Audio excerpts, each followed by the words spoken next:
Standing on my mother's front porch with my 14-year-old daughter Madison beside me, I watched through the window as my entire extended family celebrated my brother Jake's newborn baby. Balloons bobbed from chairbacks while relatives I hadn't seen in years passed around a tiny bundle wrapped in blue blankets. The sound of laughter and conversation drifted through the closed door, creating a warmth that felt impossibly distant from where I stood, holding a carefully wrapped gift. When my mother, Patricia, finally opened the door, her face hardened with the same cold disapproval I'd grown accustomed to over the past 12 years. "You shouldn't be here, Christy," she said sharply, her voice cutting through the cheerful noise behind her. Madison squeezed my hand, gently looked up at my mother with the sweetest smile, and said calmly, "I know, Grandma. That's why I brought Dad's lawyer, too."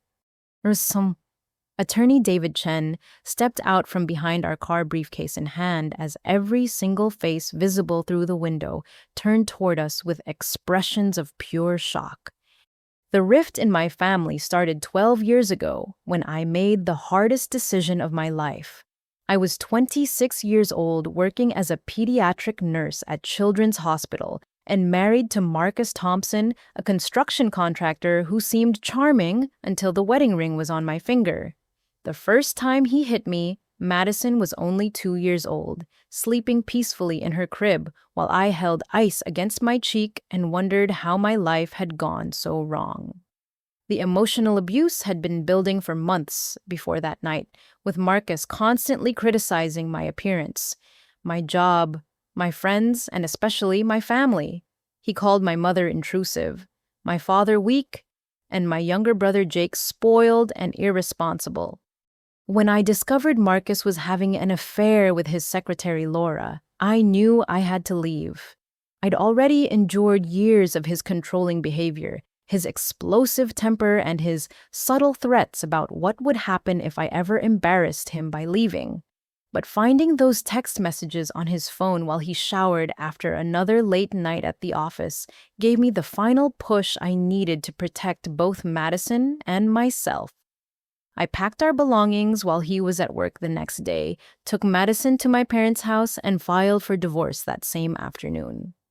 What I didn't expect was my family's reaction. Instead of supporting me during the most difficult time in my life, my conservative Christian parents questioned every detail of my decision. My mother, Patricia, who had always prided herself on her perfect marriage to my father, William, kept asking what I had done to drive Marcus away. She suggested marriage counseling, prayer, and forgiveness, completely ignoring the bruises I showed her or the fear in Madison's eyes whenever Marcus raised his voice. My father, a quiet man who worked as an accountant and avoided confrontation at all costs, simply nodded along with whatever my mother decided was best for our family's reputation. Jake, who was only 22 at the time and still living at home while finishing college, surprised me the most with his harsh judgment. He'd always been the golden child, the athlete who earned scholarships and never caused problems. And he genuinely believed that divorce was a moral failing rather than sometimes a necessity. He accused me of being dramatic, seeking attention, and destroying Madison's stable home life for selfish reasons. When I tried to explain about the abuse and the affair, Jake dismissed my concerns as exaggerations and suggested I was making excuses for my inability to keep my husband happy. The situation grew worse during the divorce proceedings. Marcus, who had always been skilled at manipulation and charm, presented himself to my family as a heartbroken husband whose wife had abandoned him without warning. He showed up at my parents' house with flowers for my mother, helped my father with yard work, and took Jake out for expensive dinners, where he painted himself as the victim of a vindictive woman who wanted to take his daughter away from him. My family, who had always struggled with my independence and strong personality, found it easier to believe Marcus's version of events than to acknowledge the uncomfortable truth about domestic violence in their own family. As the months passed and the divorce became final, my relationship with my family deteriorated completely. They began excluding me from holiday gatherings, birthday celebrations, and Sunday dinners that had been family traditions for decades.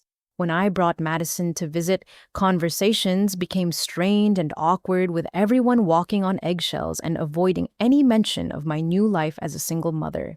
They made it clear through their cold behavior and pointed silences that they blamed me for breaking up what they considered a perfectly good marriage and disrupting their comfortable family dynamic. The final break came when Marcus remarried Laura 6 months after our divorce was finalized.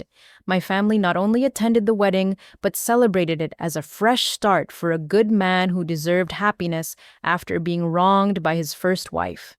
They welcomed Laura into family gatherings, invited her to holiday meals, and treated her child from a previous relationship as another grandchild, while increasingly distancing themselves from Madison and me. The message was unmistakable. They had chosen Marcus's version of our story, and I was no longer welcome in the family I had been born into. Over the following years, I rebuilt my life with determination and resilience. I advanced in my nursing career, bought a small house in a good school district, and focused on creating a stable, loving environment for Madison.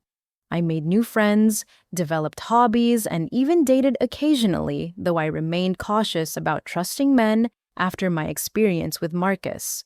Madison thrived in our peaceful home, excelling in school, and developing into a confident, intelligent young woman who understood more about family dynamics than most adults.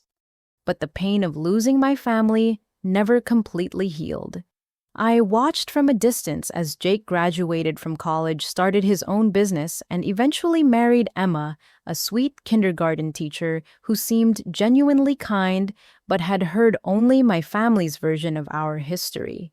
I sent birthday cards that were never acknowledged, Christmas gifts that were returned unopened, and graduation announcements that received no response. My parents aged without me celebrating milestones and creating memories that would never include their eldest daughter or their first grandchild. 3 months ago, everything changed when I accidentally discovered the depth of Marcus's continued manipulation. Madison came home from school upset after overhearing a conversation between her friend Sarah and Sarah's mother about my supposed mental health problems. According to the rumors spreading through our community, I was struggling with depression, alcohol abuse, and erratic behavior that made me an unfit mother.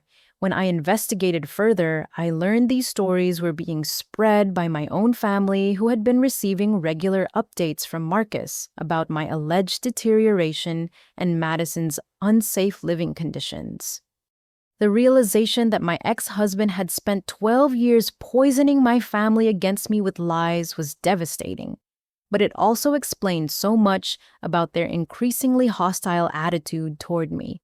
Marcus had never truly let go of his desire to control and punish me for leaving him, and he had found the perfect way to do it by turning the people I loved most against me. He had convinced my conservative traditional parents that I was everything they feared most in a daughter, unstable, irresponsible, and harmful to their precious granddaughter.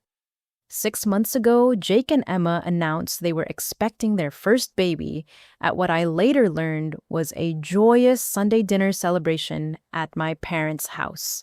While my family gathered around the dining room table that had been the center of our lives for decades, sharing the excitement of new life and planning for the future, I was at home with Madison, completely unaware that I was about to become an aunt again. The irony wasn't lost on me that I worked in pediatric nursing, dedicating my career to caring for children and supporting families during the most vulnerable moments of their lives, yet I wouldn't be allowed to celebrate or support my own brother's journey into fatherhood. I found out about the pregnancy 3 days later through a conversation Madison had with her classmate Ashley, whose mother Carol attended the same Methodist church as my parents. Ashley mentioned her mom talking about how excited everyone was for the Thompson family's new addition.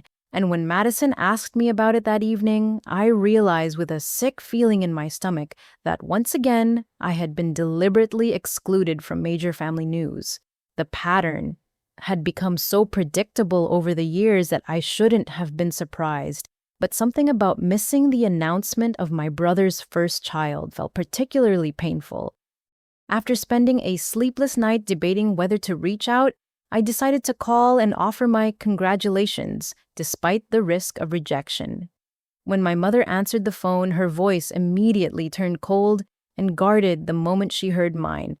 I tried to keep the conversation light and positive, expressing genuine happiness for Jake and Emma and asking about the due date, but Patricia's responses were clipped and unwelcoming. She made it clear through her tone and brevity that this conversation was an unwanted intrusion into their family celebration. When I asked if I could speak to Jake directly to congratulate him, my mother paused for a long moment before informing me that he preferred I not contact him during this special time. She explained that Emma was experiencing morning sickness and stress, and they felt my presence in their lives would create unnecessary drama and complications. The words stung because they implied that my very existence was somehow toxic to their happiness, as if my love and support were contaminating rather than nurturing. I sent a beautiful congratulatory card with a heartfelt note expressing my joy for their growing family and my hope that their child would bring them endless happiness. The card was returned to me 2 weeks later with "Return to Sender" written in Jake's familiar handwriting across the front. Inside the returned envelope, he had written a brief note requesting that I respect their boundaries during Emma's pregnancy and avoid any contact that might cause stress for his wife and unborn child. The rejection felt like a physical blow, but I tried to understand their perspective, even though it broke my heart. Emma had only heard negative stories about me from my family, and pregnancy could make women feel vulnerable and protective of their peace of mind. I told myself that perhaps, after the baby was born and they felt more secure, there might be an opportunity to rebuild some kind of relationship with my brother and meet my niece or nephew.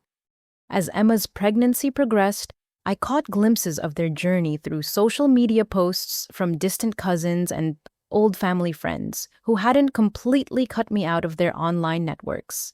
I saw photos of Emma's growing belly at family barbecues, pictures of Jake assembling a crib in a nursery painted soft yellow, and snapshots of my parents shopping for baby clothes with expressions of pure joy on their faces. Each image reminded me of everything I was missing and everything Madison was being denied as she watched her extended family celebrate without acknowledging her existence.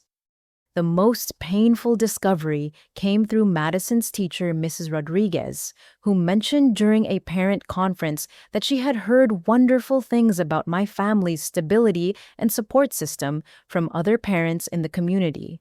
When I looked confused, she explained that several people had mentioned how fortunate Madison was to have such involved grandparents and extended family members who were always bragging about her accomplishments and expressing pride in her development. The conversation revealed that my family had been presenting themselves to the community as loving, involved relatives, while simultaneously refusing to have any contact with us in private. They were using Madison's achievements to enhance their own reputation as devoted grandparents and aunt and uncle while denying her the actual relationship and support that should have accompanied those public claims. The hypocrisy was breathtaking and added another layer of pain to an already complicated situation.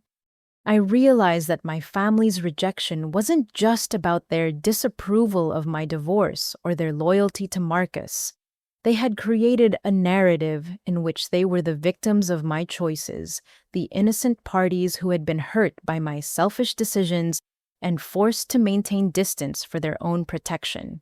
By excluding me while claiming to love Madison, they could maintain their image as good family-oriented people while avoiding the discomfort of confronting the truth about Marcus's abuse and their own failure to support me when I needed them most. When Madison's teacher casually mentioned that she had been told I struggled with substance abuse and mental health issues, I realized the depth of the lies that had been spread about me. The teacher quickly clarified that she had never seen any evidence of these problems and had always found me to be a responsible, engaged parent. But the fact that these stories were circulating in our community meant that Marcus's manipulation had extended far beyond my immediate family. The revelation that my family was not only excluding me, but actively participating in spreading false information about my fitness as a mother was devastating. I understood then that this wasn't just about family dynamics or hurt feelings anymore. Marcus was building a case against me using my own relatives as character witnesses to support his claims that Madison would be better off in his custody. My family's rejection had become a weapon in a larger battle for my daughter's future. Baby Samuel William Thompson was born on a rainy Tuesday morning 3 weeks ago, weighing 7 pounds and 4 ounces, with what I later learned from cousin Tyler's gaming chat messages to Madison were his father's dark hair and his mother's green eyes. While I was at the hospital, working my shift in the pediatric intensive care unit, caring for other people's children and celebrating their families' precious moments, my own nephew entered the world, surrounded by grandparents, aunts, uncles, and cousins who would ensure I never knew the exact time of his birth, never saw his first pictures, and never had the chance to welcome him into our family. I discovered Samuel's arrival the same way I had learned about most family milestones over the past 12 years, through social media posts from relatives who hadn't completely blocked me from their online lives. Cousin Rachel Jake's childhood friend, who had married into the family, posted a photo of pink and blue balloons tied to the hospital's main entrance with a caption about celebrating new life and family blessings. Aunt Helen shared a picture of "It's a boy" balloon bouquet in her car, mentioning she was headed to meet her great-nephew for the first time.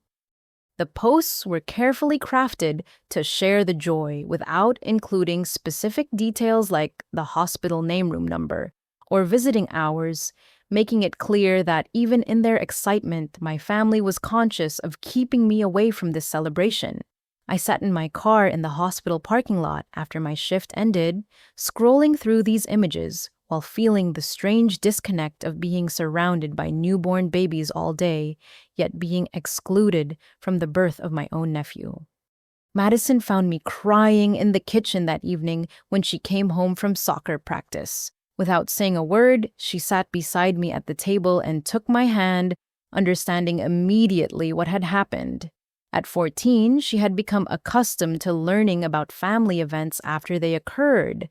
But something about this particular exclusion seemed to affect her differently than previous disappointments.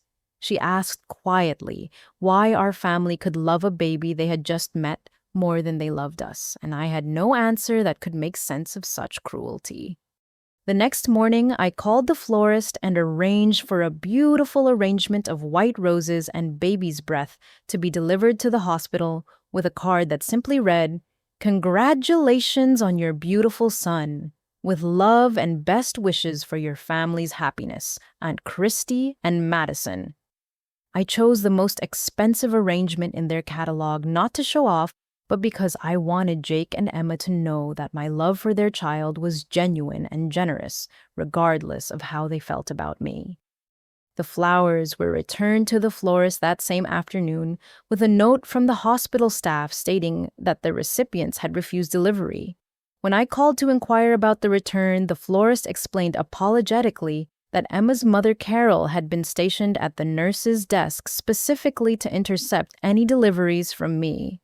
She had apparently told the hospital staff that I was mentally unstable and potentially dangerous, and that any contact from me should be reported to security immediately.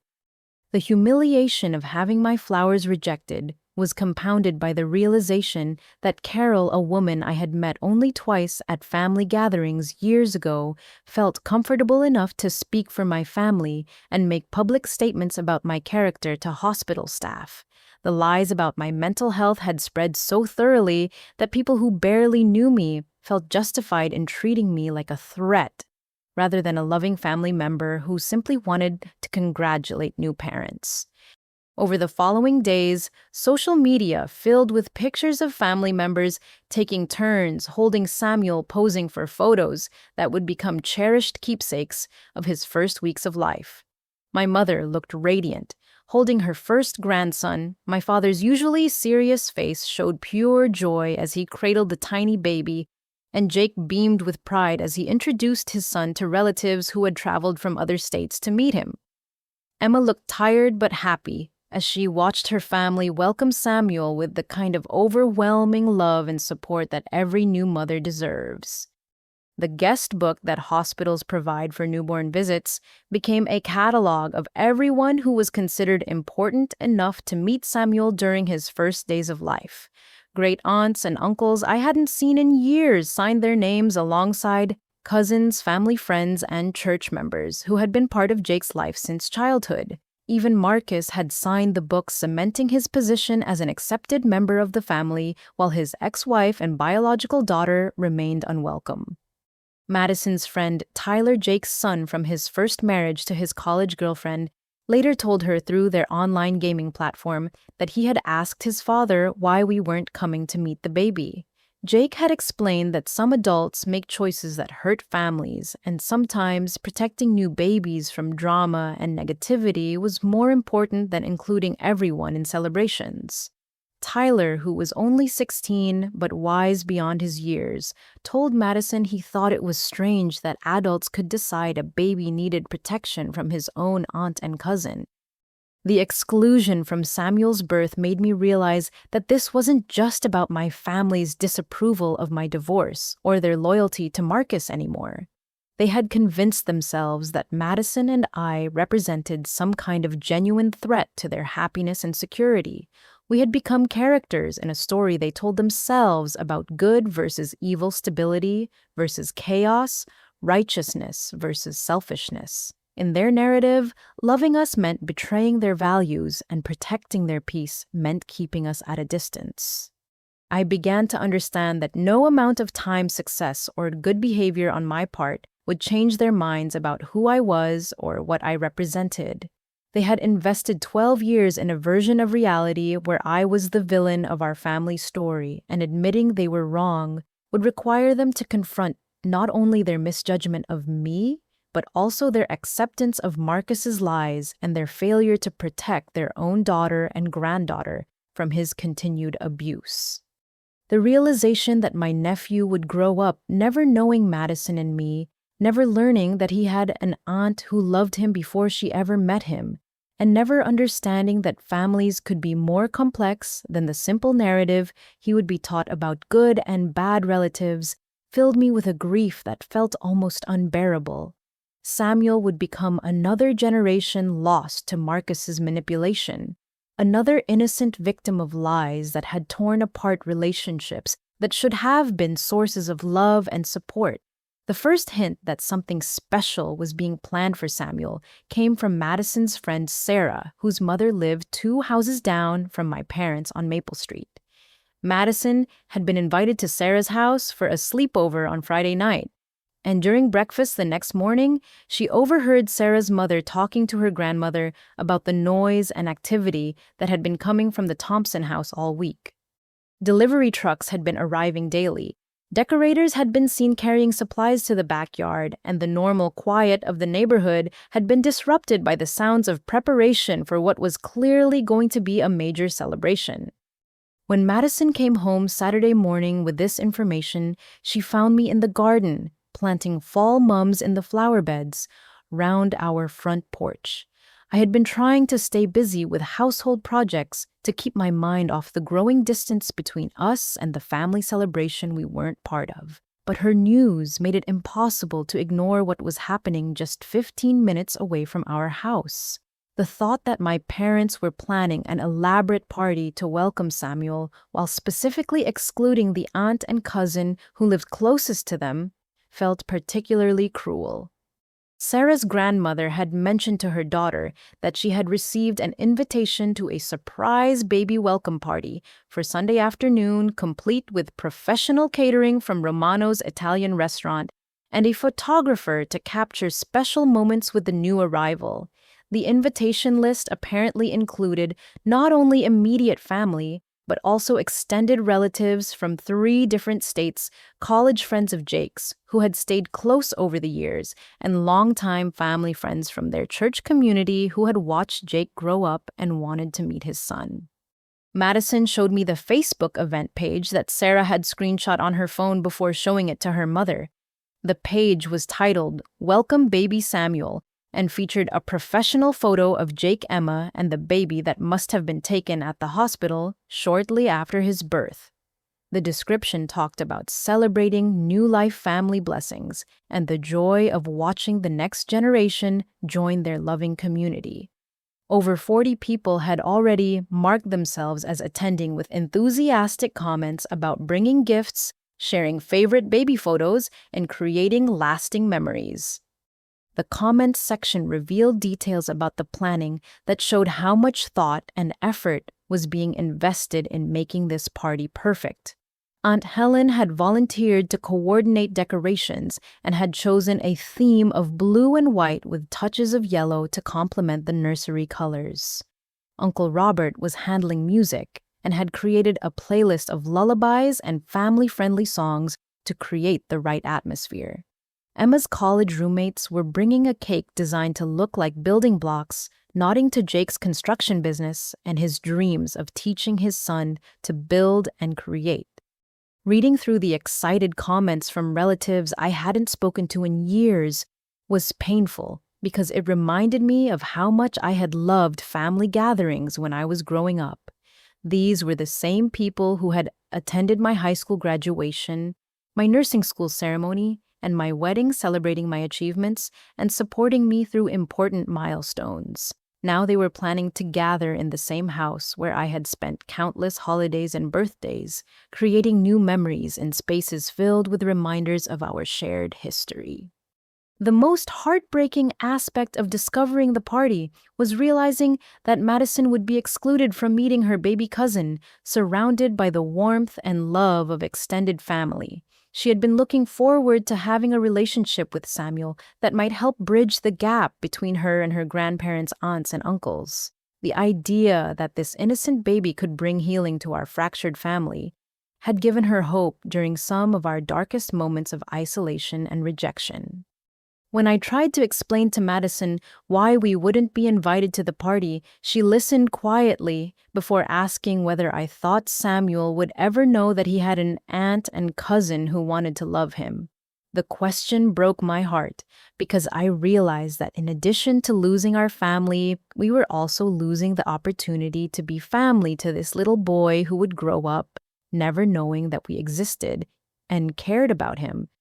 That evening, Madison had her regular weekend visitation with Marcus, something that had become increasingly uncomfortable as she grew older and more aware of the dynamics between her parents. She usually returned from these visits, quiet and withdrawn, needing time to readjust to the peaceful atmosphere of our home after spending time in an environment where she had to constantly monitor her words and behavior to avoid setting off her father's temper. But this visit was different. As I was getting ready for bed Sunday night, I heard Madison talking quietly on her phone in her room, which was unusual because Marcus had strict rules about electronics during his visitation time. When I knocked on her door to say goodnight, she quickly ended the call and seemed unusually agitated. I asked if everything was okay with her father, and she assured me that the visit had been fine, but something in her expression told me that she was processing something significant that she wasn't ready to share yet. The next morning, Madison was quiet during breakfast and seemed distracted during our usual Sunday morning routine of grocery shopping and meal preparation for the week. She kept checking her phone and seemed to be waiting for something. But when I asked if she was expecting a call or message from a friend, she just shrugged and said she was thinking about some things that had happened over the weekend. It wasn't until we were driving home from the grocery store that Madison finally revealed what had been bothering her since her return from Marcus's apartment. While she was supposed to be napping on Saturday afternoon, she had overheard her father talking on the phone with someone about the party at my parents' house. The conversation had been loud enough for her to hear from the guest bedroom where Marcus had told her to rest while he handled some business calls. What she had overheard changed everything we thought we knew about the party and our family's reasons for excluding us. Marcus hadn't just been informed about the celebration, He had been actively involved in planning how it could be used as evidence in legal proceedings that Madison didn't realize were being prepared. The party that my family thought they were hosting to welcome a new baby was actually being orchestrated as part of a larger strategy to remove Madison from my custody and place her permanently with her father. During the drive home from Marcus's apartment that Sunday evening, Madison sat unusually quiet in the passenger seat, staring out the window as streetlights illuminated her thoughtful expression. She had always been mature for her age, but something about her demeanor felt different, more determined than the typical teenage moodiness I had grown accustomed to after her visits with her father. When I asked about her weekend, she gave me the standard responses about homework, watching movies, and helping Marcus organize his garage, but her tone lacked the genuine enthusiasm she usually showed when sharing details about activities she had enjoyed. It wasn't until we were sitting at our kitchen table sharing a late dinner of leftover chicken and rice that Madison finally broke her silence with a question that caught me completely off guard. She asked me whether I had ever considered fighting back against the lies and manipulation instead of just accepting whatever treatment our family decided we deserved. The question was posed with such serious intensity that I realized she had been thinking deeply about our situation and had reached some conclusions that she was ready to share with me. Madison explained that she had been researching family law online using the computer at the school library, trying to understand her rights and options in case Marcus ever followed through on his threats to seek full custody. She had learned about concepts like parental alienation, defamation, and conspiracy to interfere with parental rights legal terms that no 14-year-old should have to understand. But that had become relevant to her daily life because of the adults who were supposed to protect her. The revelation that my daughter had been secretly educating herself about legal strategies while I had been focused on simply surviving each day of our family's rejection was both heartbreaking and inspiring. She had recognized that our situation was more than just hurt feelings or family drama. It was a systematic effort to undermine my relationship with her and potentially remove her from my care entirely. Her research had shown her that we had options beyond just hoping that time would eventually heal the wounds that Marcus had deliberately inflicted on our family. Madison admitted that she had been having nightmares about being forced to live with Marcus' full-time dreams where she was trapped in his apartment while I disappeared from her life forever. She described waking up in cold sweats, reaching for her phone to text me and make sure I was still in the house, still available to protect her from the chaos and unpredictability that characterized life with her father. The fear that had been building in her mind was becoming unbearable, and she had decided that she couldn't just wait passively for adults to determine her future. Through her online research, Madison had discovered that children in custody disputes have more rights and voice in legal proceedings than she had previously understood. She learned that courts consider the preferences of mature minors, especially when there is evidence of abuse or manipulation by one parent against the other. This knowledge had given her hope that she might be able to influence the outcome of any custody battle rather than simply becoming a prize to be won by whichever parent could present the most convincing case. But what surprised me most was Madison's revelation that she had been documenting incidents of Marcus's manipulative behavior for months, keeping detailed notes on her phone about conversations she overheard, lies he told about me, and promises he made about what would happen when she lived with him permanently.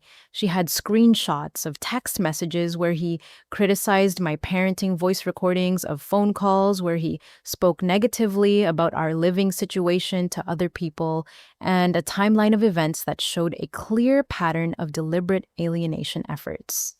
Madison showed me a folder on her phone labeled Dad's Lies that contained more evidence of Marcus's manipulation than I had realized existed. She had been acting as her own investigator, carefully documenting everything she witnessed, while maintaining the appearance of a typical teenager who wasn't paying attention to adult conversations. Her maturity and strategic thinking impressed me, but it also broke my heart that she had felt the need to become a detective in her own family situation. The most shocking revelation came when Madison explained that she had been in contact with other children whose parents were involved in custody battles, connecting with them through online support forums for kids dealing with divorce and family conflict. These conversations had taught her that many children successfully advocate for themselves in court proceedings, and that judges often appreciate hearing directly from young people about their experiences and preferences regarding custody arrangements. Madison's research had also revealed that Marcus's financial support of Jake's family could be considered witness tampering if it was being provided in exchange for their testimony against me in custody proceedings. She understood that the party we had been excluded from wasn't just about celebrating Samuel's birth. It was about creating a public record of my family's rejection of me that could be used as evidence that I lacked the support system necessary to provide Madison with a stable, loving environment. When Madison asked me why I hadn't fought back against the lies and manipulation, I realized that I had been so focused on protecting her from adult conflicts that I had failed to recognize her strength and her desire to be part of the solution to our problems.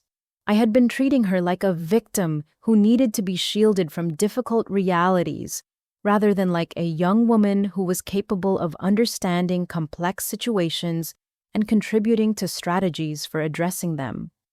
The conversation that followed was one of the most honest and important discussions Madison and I had ever had about our family situation. I explained my fears about making things worse by fighting back my concerns about exposing her to more conflict and stress, and my hope that eventually our family would recognize their mistakes and welcome us back into their lives. But Madison's response showed me that my passive approach had been causing her more anxiety than protecting her from it. Madison told me that watching me accept mistreatment and lies without defending myself or our family had made her feel helpless and scared about what other injustices we might have to endure in silence. She wanted to see me stand up for the truth, not because she enjoyed conflict, but because she needed to know that we had the power to protect ourselves and our relationship from people who wanted to destroy it.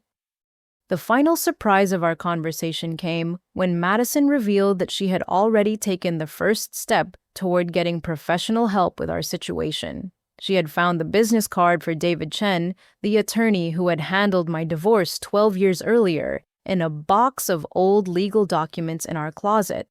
Using my old phone to find his office number, she had called and spoken with his assistant explaining our situation and asking whether we might be able to schedule a consultation to discuss our options. Madison had been saving her allowance and babysitting money for months, accumulating $800 that she wanted to contribute toward legal fees because she was determined to take action, rather than just hoping our situation would improve on its own. The fact that my 14-year-old daughter had been secretly planning a legal strategy while I had been struggling just to cope with each day's emotional challenges showed me that I had underestimated both her capabilities and her commitment to protecting our family. David Chen's law office occupied the third floor of a renovated Victorian house in downtown's legal district, the same building where I had signed my divorce papers 12 years earlier under very different circumstances. Walking through the familiar waiting room with Madison beside me brought back memories of the scared young mother I had been, then desperate to escape an abusive marriage, but terrified of the legal system and unsure whether I had the strength to fight for my daughter's future. This time, I felt more prepared and determined, partly because of the evidence Madison had helped gather, and partly because I finally understood that protecting her meant fighting back rather than hoping things would improve on their own. David looked older than I remembered, with gray threading through his dark hair and new lines around his eyes, but his manner was still warm and professional as he welcomed us into his office. He remembered both Madison and me from our previous interactions during the custody proceedings, and he seemed genuinely concerned when Madison explained why she had initiated this meeting. His expression grew increasingly serious as she presented the evidence she had been collecting and described the escalating manipulation she had witnessed from her father. The legal documents David reviewed painted a clearer picture of our situation than I had been able to see while living through it day by day.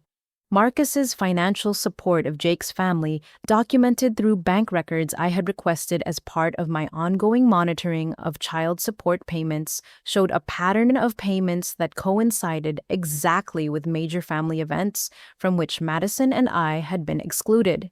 The timing was too convenient to be coincidental, and David explained that this could constitute evidence of witness tampering in any future custody proceedings.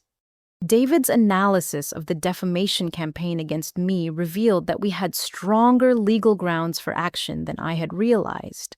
The false statements about my mental health and fitness as a parent had been spread not only to family members, but also to community members, teachers, and other parents, creating a public narrative that could affect both my professional reputation and Madison's social relationships. The fact that these lies were being used to support a potential custody challenge made them even more legally problematic. The most encouraging aspect of our consultation was David's assessment of Madison's documentation efforts. Her careful record-keeping screenshots and voice recordings provided exactly the kind of evidence that courts find most compelling in cases involving parental alienation. Judges appreciate hearing directly from children about their experiences, and Madison's maturity and articulate explanation of the situation would likely carry significant weight in any legal proceedings. David explained that we had several legal options available, ranging from a defamation lawsuit against Marcus to a petition for a restraining order preventing him from interfering with my relationship with Madison. We could also file complaints about witness tampering and parental alienation that could result in modifications to the existing custody agreement, potentially reducing or eliminating Marcus's visitation rights if the court determined that his behavior was harmful to Madison's well-being. The conversation took an unexpected turn when David revealed information that changed everything we thought we knew about Marcus's motivations for the current escalation in his manipulative behavior. 6 months earlier, David's office had been contacted by FBI agent Rebecca Torres as part of a federal investigation into tax evasion and money laundering activities involving several local construction contractors. Marcus's name had appeared on a list of business owners whose financial records were being reviewed for potential criminal activity. David explained that he hadn't been able to share this information with me earlier because of the ongoing nature of the investigation. But recent developments had made it possible for him to reveal that Marcus was facing serious legal troubles that had nothing to do with our family situation. The federal investigation had uncovered evidence that Marcus had been underreporting income-hiding assets in offshore accounts and using his construction business to launder money for other criminal enterprises in our area. The timing of Marcus's renewed efforts to gain custody of Madison suddenly made perfect sense when viewed in the context of his federal legal troubles. Men facing serious criminal charges often try to present themselves as stable family men to judges and juries, hoping that their role as devoted fathers will influence sentencing decisions. Marcus's sudden interest in full custody wasn't really about wanting to parent Madison. It was about creating a public image that might help him avoid prison time. David's revelation explained why Marcus had been so generous with financial support for Jake's family and so determined to turn my relatives against me. He needed witnesses who could testify to his character and stability while portraying me as unfit and unstable. The strategy was designed to create a narrative where Marcus was the responsible parent trying to rescue his daughter from a troubled mother, a story that would play well in both family court and federal criminal court. The federal investigation also revealed that Marcus's payments to my family could constitute witness tampering, a serious felony that could add years to any prison sentence he might receive. By offering financial support in exchange for their cooperation in alienating Madison from me, Marcus had potentially violated federal laws about interfering with legal proceedings and corrupting witnesses. This information gave us leverage we hadn't known we possessed. David advised us that the best strategy would be to coordinate our family law actions with the federal investigation, allowing law enforcement to gather additional evidence of Marcus's witness tampering, while we prepared our own case for protecting Madison from his manipulation. The FBI was particularly interested in documenting Marcus's attempts to influence family court proceedings because it demonstrated a pattern of using illegal methods to solve legal problems. Madison listened to these revelations with a mixture of relief and anger, finally understanding why her father's behavior had become increasingly desperate and controlling over the past year. She had sensed that something was driving his urgency to gain custody beyond simple desire to spend time with her, and learning about the federal investigation explained the pressure he had been feeling to present himself as a model citizen and devoted parent. The meeting concluded with David agreeing to represent us in both family court and in coordination with the federal investigation. He explained that our case was stronger than most parental alienation situations because of the criminal elements involved and the extensive documentation Madison had gathered. The combination of federal law enforcement resources and family court proceedings would give us multiple avenues for protecting Madison and holding Marcus accountable for his manipulation. As we left David's office, Madison seemed more hopeful than I had seen her in months. She finally felt like her voice was being heard and her evidence was being taken seriously by an adult who had the power to help protect our family. The knowledge that Marcus was facing serious legal consequences for his behavior gave her confidence that justice might actually be possible rather than just a distant hope. The drive home from David Chen's office was filled with a mixture of relief and nervous energy as Madison and I processed everything we had learned about Marcus's federal investigation and our legal options. Madison kept reviewing her documentation folder on her phone, checking details against what David had explained about witness tampering and parental alienation, while I tried to reconcile the image of Marcus as a federal criminal with the charming manipulator I had known during our marriage. The revelation that his behavior was driven by desperation rather than just vindictiveness somehow made his actions feel both more understandable and more dangerous. David had strongly advised against any direct confrontation with my family before the legal proceedings were complete, explaining that anything we said or did could potentially interfere with the federal investigation or give Marcus advance warning about the charges he was facing. The smart strategy, according to our attorney, was to let law enforcement gather evidence while we prepared our family court case from a safe distance. This approach would protect both Madison and me from retaliation while ensuring that Marcus couldn't manipulate the situation further. But Madison had a different perspective on the timing and strategy for addressing our family's manipulation. During our conversation at home that evening, she argued passionately that waiting for legal proceedings to resolve our problems would mean allowing Samuel to grow up surrounded by lies about his aunt and cousin, and potentially missing the opportunity to save our family relationships before they were damaged beyond repair. She pointed out that once Marcus was arrested and the truth about his manipulation was revealed, our family might feel so embarrassed and guilty about their mistakes that they would be unable to admit their errors and rebuild relationships with us. Madison's argument was that our family deserved to know the truth about Marcus before they committed themselves even further to supporting his lies and excluding us from their lives permanently. She recognized that they had been victims of his manipulation just as much as we had, and she believed they would want to make different choices if they understood what was really happening. Her compassion for relatives who had treated us terribly impressed me, but it also worried me because I wasn't sure they deserved the forgiveness and understanding she was offering.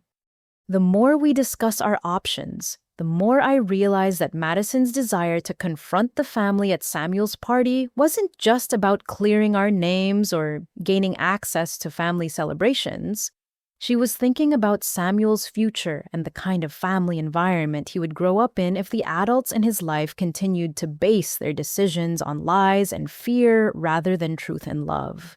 Her concern for her baby cousin's emotional well-being showed a level of empathy and long-term thinking that many adults never develop. Ever, Madison also pointed out that if we waited for the legal system to resolve everything, we would miss the opportunity to protect our family from the embarrassment and legal consequences they might face for their role in Marcus's witness tampering scheme. If they were called to testify in federal proceedings about their reasons for excluding us from family events, they would have to admit either that they had been influenced by Marcus's financial support or that they had genuine reasons for believing we were dangerous and unstable. Either option would be humiliating and potentially legally problematic for them. The decision became more complicated when David called that evening with urgent news from FBI agent Torres. The federal investigation was moving faster than expected, and Marcus was likely to be arrested within the next 2 weeks. The FBI had gathered enough evidence of tax evasion and money laundering to proceed with charges, and they were hoping to catch him in one final act of witness tampering that would strengthen their case and potentially lead to information about his criminal associates. Agent Torres had specifically mentioned that Marcus's attempts to manipulate family court proceedings represented exactly the kind of ongoing criminal behavior that would justify additional charges and a longer sentence. If we could document his interference with our family relationships in the context of his upcoming custody petition, it would provide prosecutors with evidence of his willingness to use illegal methods to achieve personal goals. This information could be crucial in convincing a judge that Marcus represented a genuine threat to public safety rather than just a businessman who had made mistakes with his taxes. The FBI's timeline meant that we had a very narrow window of opportunity to gather final evidence of Marcus's manipulation before he was arrested and potentially warned by his attorney to stop all contact with witnesses in his case. If we were going to confront our family about the lies they had been told and the financial inducements they had received, it would need to happen soon, before Marcus realized that law enforcement was closing in on him. David's professional advice remained unchanged despite the urgency of the federal investigation. He believed that any confrontation with our family would be risky and potentially counterproductive, especially if Marcus became aware that we were building a case against him. The safe approach was to let law enforcement handle Marcus while we focused on protecting Madison through legal channels that didn't require us to expose ourselves to additional conflict or potential retaliation.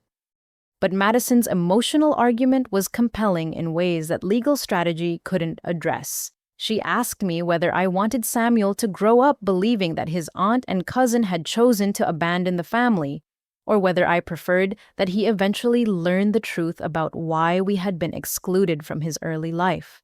She wondered whether our relatives would be able to forgive themselves if they discovered too late that they had been manipulated into hurting innocent people, and whether the relationships could ever be rebuilt if the truth came out through criminal proceedings rather than honest family conversations. The ethical dilemma was whether we owed our family the opportunity to make informed choices about their involvement with Marcus, even though they had shown no interest in hearing our side of the story or questioning the narrative they had been given about our supposed problems. Madison believed that people deserved chances to correct their mistakes before those mistakes became permanent sources of guilt and regret. I was less optimistic about our family's capacity for self-reflection and change, but I recognized that my daughter's perspective might be more generous and ultimately more healing than my own. As we debated our options late into the evening, Madison made one final argument that convinced me we needed to take action despite the legal risk involved. She pointed out that if we allowed Marcus to be arrested without giving our family the chance to understand what had really been happening, we would be choosing to protect ourselves at the expense of protecting them from the consequences of their manipulation. While they had certainly treated us badly, they had done so based on lies they believed were true, and they deserved the opportunity to make different choices based on accurate information. The decision to attend Samuel's party despite David's advice and the potential risks involved felt like the right choice for reasons that had less to do with legal strategy and more to do with the kind of people Madison and I wanted to be. We could protect ourselves and win our legal battles while still losing the opportunity to save relationships that mattered to us. The party represented our last chance to offer our family the truth before external forces made that choice for them. Saturday morning dawned crisp and clear with the kind of October weather that made fall feel like a gift rather than an ending. Madison and I had decided to treat the day like any other family celebration, focusing on choosing a meaningful gift for Samuel and preparing ourselves emotionally for whatever we might encounter at the party. The decision to attend felt both terrifying and liberating, like jumping off a cliff while trusting that we had built our parachute correctly and that it would open when we needed it most. Our first stop was Babies and Beyond, the upscale children's store where I had shopped for Madison when she was small and where I had dreamed of buying gifts for future nieces and nephews during happier times with my family. Walking through the aisles filled with tiny clothes, soft toys, and nursery decorations brought back memories of my excitement about becoming a mother and my hopes for raising Madison surrounded by loving relatives who would celebrate her milestones and support her growth. Madison moved through the store with purpose, examining different options while explaining her reasoning for each choice. She rejected items that were too practical, like bottles or diapers, because she wanted something that would be uniquely from us and that Samuel might keep as he grew older. She also avoided overly expensive gifts that might seem like we were trying to compete with other relatives or buy our way back into the family's good graces. The gift needed to express genuine love and thoughtful consideration without appearing desperate or manipulative. After careful consideration, Madison chose a beautiful handcrafted wooden music box that played "You Are My Sunshine," while a small carousel of painted animals rotated slowly inside a clear glass dome. The music box was substantial enough to become a treasured keepsake, but gentle enough to soothe a baby during quiet moments. She selected a card with a simple message about welcoming new life and hoping for happiness, avoiding any reference to our family situation or the circumstances that had kept us away from Samuel's early weeks. While Madison wrote a heartfelt note to her baby cousin, I called my friend Jessica to let her know about our plans for the afternoon. Jessica had been my closest friend since nursing school, and she had witnessed firsthand the pain our family's rejection had caused over the years. She had offered multiple times to accompany me to family events for moral support, but I had always declined because I didn't want to escalate conflicts or make situations more complicated than they already were. This time, however, I accepted Jessica's offer to come with us, not because I expected trouble, but because I wanted a neutral witness to whatever happened at the party. If our confrontation with the family resulted in legal proceedings, or if Marcus tried to use our attendance as evidence of unstable or inappropriate behavior, Jessica's presence would provide credible testimony about our demeanor and intentions. Her role as a pediatric nurse supervisor also gave her professional credibility if questions arose about my fitness as a parent or my mental health. David Chen had reluctantly agreed to accompany us after Madison called his office early Saturday morning and explained that we had decided to proceed with our plan despite his advice. His presence would ensure that anything said at the party would be properly documented and that we would have immediate legal protection if Marcus or other family members made threats or false accusations. David emphasized that his role would be purely observational. unless someone tried to prevent us from leaving or made statements that could be considered threatening. As we prepared to leave for the party, Madison surprised me by changing into a dress I had never seen her wear before, a navy blue outfit with small white flowers that made her look mature and dignified rather than like a typical teenager. When I asked about the dress, she explained that she had been saving it for a special family occasion, hoping that someday she would have the opportunity to dress up for a celebration with her grandparents, aunts, and uncles. The realization that she had been preparing for this kind of family reconciliation for months, even while enduring rejection and exclusion, broke my heart and filled me with pride at the same time. I chose my own outfit, carefully selecting a simple but elegant sweater and slacks that would convey respect for the occasion without appearing overly formal or attention-seeking. The goal was to look like a loving family member who had come to celebrate a new baby, not like someone who was preparing for a confrontation or legal proceeding. Everything about our appearance and demeanor needed to support our claim that we were there with peaceful intentions and genuine love for Samuel. The drive to my parents' house took us through neighborhoods where I had spent my childhood, past the elementary school Madison and I had both attended, and along streets filled with memories of happier times when our family was whole and loving. Madison pointed out landmarks from her early childhood visits to her grandparents' house, remembering birthday parties and holiday celebrations that seemed to belong to a different lifetime. The contrast between those warm memories and our current situation felt almost surreal. 3 blocks from our destination, we met David Chen in the parking lot of Riverside Park, where he reviewed our plan one final time and reminded us of our goals for the encounter.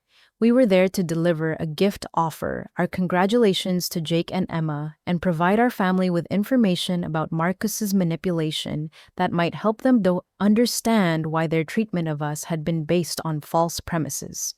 We were not there to demand apologies, make accusations, or force anyone to change their minds about us. David emphasized that our safety was the most important consideration and that we should be prepared to leave immediately if the situation became hostile or threatening. He would be recording the encounter on his phone with our permission to ensure that we had documentation of our peaceful intentions and respectful behavior. If anyone made threats or false accusations, we would have evidence to protect ourselves in future legal proceedings. As we turned onto Maple Street, I could see cars lined up for several blocks in both directions, with license plates from neighboring states indicating that relatives had traveled significant distances to attend Samuel's celebration. The sight of so many family members gathered to welcome my nephew filled me with conflicting emotions. Joy that Samuel was surrounded by love, sadness that Madison and I had been excluded from that love and determination to ensure that our baby cousin would eventually know the truth about why his aunt and cousin had been absent from his early life. The music and laughter drifting from my parents' backyard sounded exactly like the family celebrations I remembered from my childhood, filled with warmth and happiness that had once included me as a central participant.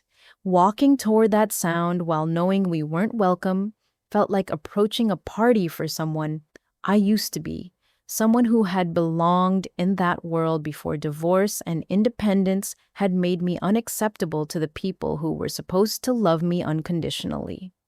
Madison took my hand as we approached the front door, her grip firm and confident, despite the magnitude of what we were about to attempt. She whispered that no matter what happened, she was proud of us for choosing truth over silence and love over fear. Her courage gave me strength as I rang the doorbell and prepared to face whatever consequences our decision to fight for our family would bring. The doorbell's familiar chime echoed through the house where I had grown up, triggering memories of countless arrivals for Sunday dinners, birthday celebrations, and holiday gatherings that had once made this place feel like the center of my world. Through the frosted glass panels beside the door, I could see movement as someone approached, and my heart raced with anticipation and anxiety about who would answer and how they would react to seeing Madison and me standing on the threshold they had banned us from crossing. Aunt Helen opened the door, her face cycling through surprise confusion and something approaching panic as she recognized us. Helen had always been one of my favorite relatives during childhood, the aunt who remembered birthdays and offered encouragement during difficult times, but her expression showed that she had fully absorbed whatever narrative my family had constructed about Madison and me over the past 12 years. She stood frozen in the doorway for several seconds, clearly uncertain about what protocol she should follow when faced with unwelcome family members bearing gifts. Behind Helen, I could hear the sounds of the party continuing in full swing, children laughing, adults talking in animated voices, and the soft background music that my mother always played during family gatherings. The contrast between the warmth and joy happening just yards away and the cold reception we were receiving at the front door highlighted the surreal nature of being simultaneously family and strangers, loved ones and outcasts, welcome and forbidden, in the same physical space. Helen finally found her voice and called over her shoulder in a strained tone that immediately alerted everyone within hearing range that something unexpected was happening. She didn't use our names instead, simply announcing that she needed someone to come to the front door, but the urgency in her voice carried through the house like a warning bell. The background noise of conversation and laughter began to fade as word spread that there was a situation requiring adult attention. Madison stepped forward with the wrapped gift and spoke in her clearest, most polite voice, explaining that we had come to meet her new cousin and offer our congratulations to Uncle Jake and Aunt Emma. Her words were exactly what any loving family member might say when arriving at a baby celebration. But the context of our exclusion made even this simple gesture feel radical and potentially threatening to relatives who had invested years in believing we were dangerous to their peace and happiness. Uncle Robert appeared behind Helen, his face flushed from the October heat, and his expression shifting from curiosity to alarm as he recognized us. Robert had always been protective of my mother and suspicious of anyone who might disturb family harmony, and his body language immediately shifted into defensive mode as he positioned himself as a barrier between us and the rest of the celebration. His presence felt intimidating despite his familiar face reminding me that we were outnumbered and potentially unwelcome in ways that could become dangerous. The moment of tense standoff was broken when Marcus appeared from the backyard, his face twisted with rage as he realized that his careful orchestration of this gathering was about to be disrupted by the very people he had worked so hard to exclude. His immediate aggressive reaction confirmed everything David Chen had explained about his desperate need to control the narrative around his relationship with Madison and me. The fury in his eyes made it clear that our presence represented a genuine threat to his plans. Marcus began shouting about restraining orders and legal consequences, his voice carrying across the yard and immediately silencing the celebration as guests turned their attention toward the source of the commotion. His reaction was so disproportionate to our simple arrival with a gift that even family members who believed his lies about us seemed surprised by the intensity of his anger. The contrast between our calm demeanor and his explosive response began to raise questions about which of us actually represented a threat to the family's safety and peace. David Chen chose that moment to step forward from where he had been waiting beside our car, introducing himself calmly as our legal representative and explaining that he was present to ensure that everyone's rights were protected during what we hoped would be a peaceful family conversation. His professional demeanor and authoritative presence immediately changed the dynamics of the situation, making it clear that this wasn't just a family drama, but a legal matter that could have serious consequences for everyone involved. The sight of an attorney accompanying us to a family party sent ripples of shock and concern through the relatives who had gathered to witness the confrontation. Helen stepped back involuntarily. Uncle Robert's defensive posture shifted to uncertainty, and Marcus's shouting became more incoherent as he realized that his usual intimidation tactics weren't going to work in front of a legal professional who was documenting everything that happened. David's calm announcement that he was recording the encounter for potential use in federal proceedings caused a collective gasp from family members who had no idea that their treatment of Madison and me was connected to anything beyond personal family conflicts. The mention of federal involvement suggested serious legal implications that went far beyond custody disputes or hurt feelings, and I could see confusion and worry replacing the certainty that had characterized their hostility toward us. Madison maintained her composure beautifully throughout the chaos, continuing to hold the gift while staying close to my side and observing the adults' reactions with the kind of mature assessment that had characterized her approach to our family situation from the beginning. Her calm presence in the midst of Marcus's rage and our relatives' panic demonstrated exactly the kind of emotional stability and wisdom that made his claims about our family's dysfunction seem increasingly ridiculous. The standoff continued for several more minutes as more family members emerged from the backyard to see what was causing the disturbance.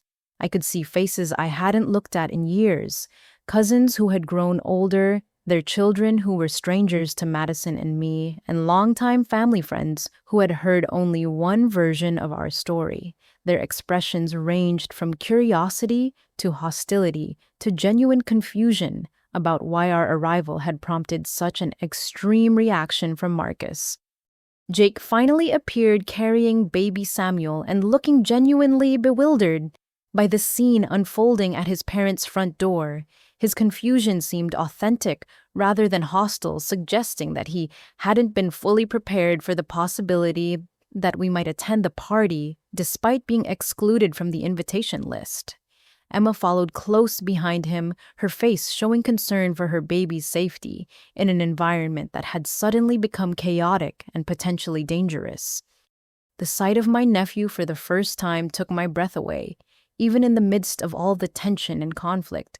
Samuel was beautiful in the way that all newborns are, but he also carried features that connected him unmistakably to our family: my father's nose, my mother's chin, and Jake's dark hair.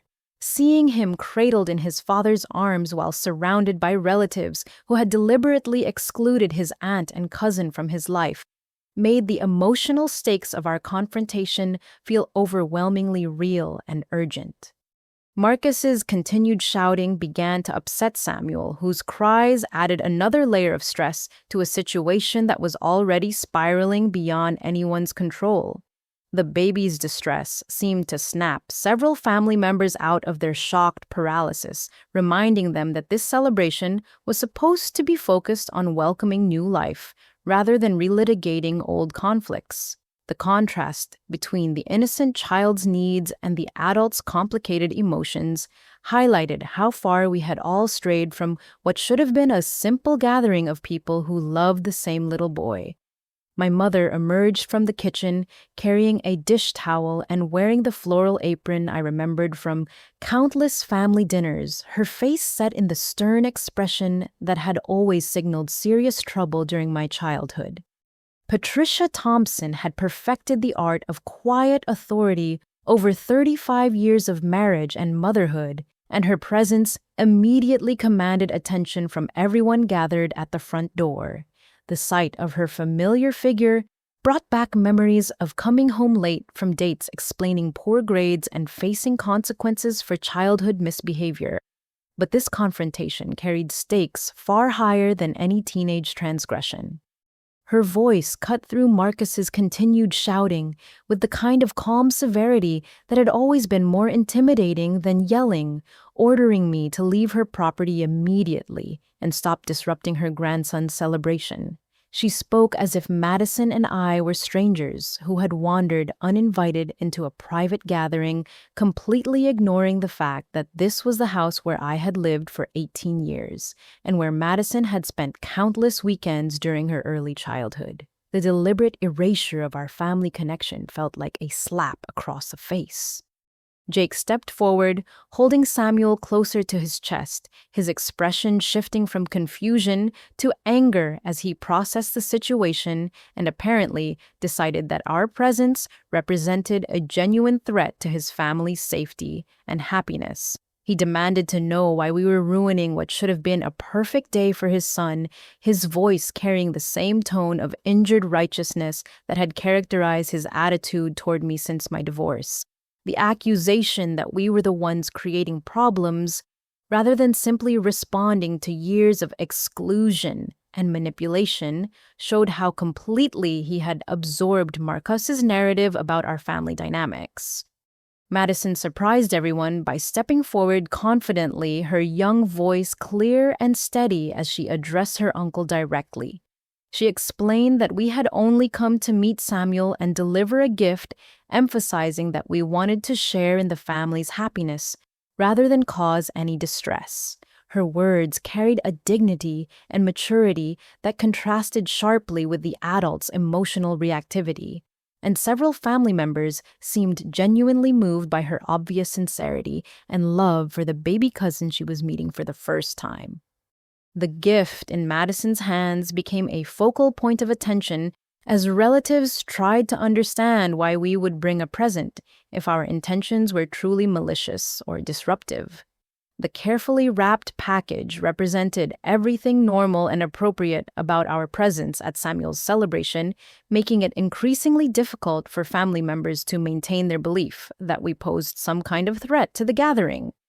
The cognitive dissonance between Marcus's claims about our dangerousness and our obviously peaceful, loving behavior began to create visible doubt in several faces. Uncle Robert moved closer to Marcus, perhaps hoping to calm him down or provide support, but Marcus's reaction to any attempt at de-escalation revealed the depth of his desperation and fear. He began making increasingly wild accusations about our mental health, our fitness as family members, and our potential for causing harm to Samuel. His claims became so extreme and illogical that even family members who had accepted his previous lies began to look uncomfortable with his behavior. The turning point came when Marcus made a critical error in judgment, shouting loudly enough for the entire neighborhood to hear that he owned this family now, and that they did what he said because he paid for their loyalty. The words escaped his mouth before he could consider their implications, revealing the transactional nature of his relationship with my relatives in a way that shocked everyone present. The mask of wounded victim that he had worn for 12 years slipped, completely exposing the controlling manipulator underneath.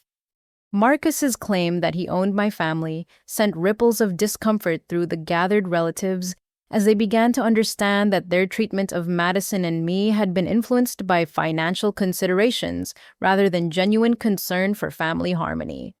Uncle Robert stepped away from Marcus, his expression shifting from supportive to suspicious as he processed what he had just heard. Aunt Helen's face showed confusion and growing alarm as she realized that her decisions about family relationships had been manipulated by someone with ulterior motives. The revelation that Marcus had been paying for family loyalty explained so many things that hadn't made sense over the years.